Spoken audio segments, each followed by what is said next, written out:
اللہ کو ناراض کر کے اللہ کا بندہ عمل کرے گندا، دل ہوگا اس کا پڑا گندا اور ہر وقت رہے گا افگندہ۔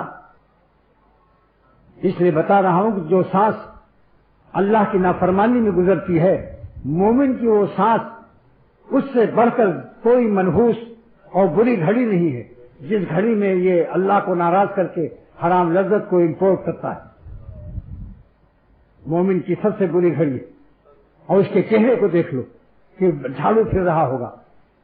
سرور عالم صلی اللہ علیہ وسلم کی بددعا ہے، بخاری شریف کی حدیث ہے، آنکھوں کا زنا ہے، اور لعنت کرے اللہ تعالیٰ ایسے لوگوں پر جو دوسری کی بہو بیٹیوں کو دیکھتے ہیں یا دوسروں اور لڑکوں کو دیکھتے ہیں۔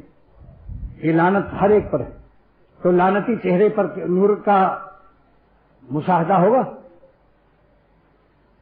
تو اللہ تعالیٰ نے یہ شرط لگائی کہ اے احمقوں اور گدھوں جو میری نافرمانی میں لذت حرام کی ڈھونڈنے میں اپنی زندگی کو تلخی حرام سے وابستہ کرنے والوں اور زندگی کو مصیبت زدہ کرنے والوں، تم میرے اس فرمان کے نازل کرنے کے باوجود تم اس آیت کو کیوں بھول جاتے ہو کہ بالطف زندگی میرے ہاتھ میں ہے۔